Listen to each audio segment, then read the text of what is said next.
La Première Guerre mondiale a été une horrible boucherie qui a fait plus de 16 millions de morts au total. La France a perdu 1,4 million de soldats. Et après le conflit, le pays a décidé de se protéger en construisant la ligne Maginot, une gigantesque ceinture fortifiée qui s'étend des Flandres à la Méditerranée. À la fin de cette Première Guerre mondiale, on ne dit plus jamais ça. Et la ligne Maginot est la conséquence de cette destruction, la conséquence de ces pertes humaines, puisqu'on va perdre jusqu'à 4 millions d'hommes entre les tués et les blessés, ce qui représente 10% de la population civile. André Maginot a convaincu ses collègues, mais aussi la France entière, qu'il fallait construire cette fortification. Mieux vaut un mur de béton qu'un mur de poitrine, en référence à la Première Guerre mondiale, où on a perdu des centaines de milliers d'hommes face à notre voisin allemand.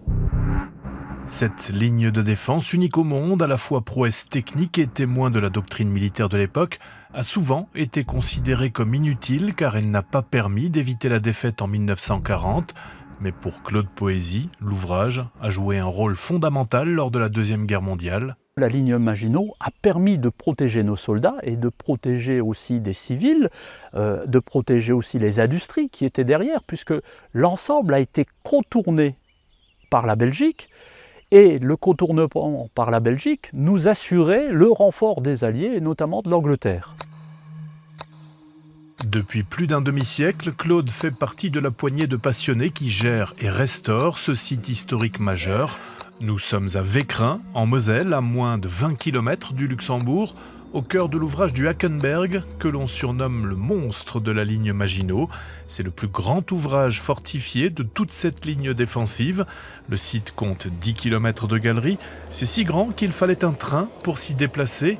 Le Hackenberg est une véritable ville sous terre où plus d'1 millier de soldats pouvaient vivre en autarcie. Nous sommes ici dans des cuisines conçues en 1933 dans la ligne Maginot. C'est les plus modernes cuisines qu'on retrouve à cette époque-là, avec des marmites en inox conçues à cette époque, 1933-1935, avec 200 portions, le couvercle, le sifflet, la haute aspirante, alors que la première cocotte minute ne va apparaître chez nos grands-mères qu'en 1957.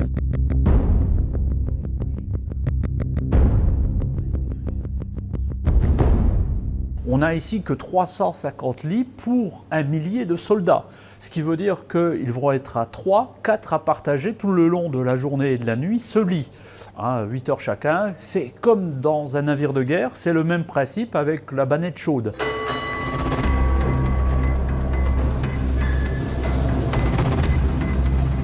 Et ce voyage dans le temps à bord du train électrique toujours en service nous réserve d'autres surprises. Alors ici, nous sommes devant un obusier de 135 sous casemate. Dans un premier temps, on doit ouvrir le tube qui laisse apparaître donc l'affût. On va ensuite programmer les hausses de tir, les distances à droite ou à gauche pour mettre en place donc les pièces d'artillerie face aux munitions et tirer jusqu'à 5 km 600 à vol d'oiseau en face de nous. Au lendemain de la Première Guerre mondiale et du traumatisme des combats des tranchées avec l'attaque des gaz, eh bien on installe une salle de filtration pour alimenter l'intérieur de l'ouvrage avec un air purifié. L'ouvrage du Hackenberg avait même sa propre usine d'électricité qui produisait suffisamment pour alimenter une ville de 2000 habitants. On produit, grâce à ces 4 groupes électrogènes, 380 chevaux. Ils fournissent 440 kWh, ils consomment entre 30 et 50 litres de gasoil à l'heure. Ils fonctionnent encore aujourd'hui tous les week-ends pour nos visiteurs, pour démonstration. Dans ce monstre protecteur des frontières de la France, il fait 12 degrés, été comme hiver, et mieux vaut se couvrir un peu pour les visites. Pour les soldats qui vivaient là, tout était prévu pour les petits et les gros bobos.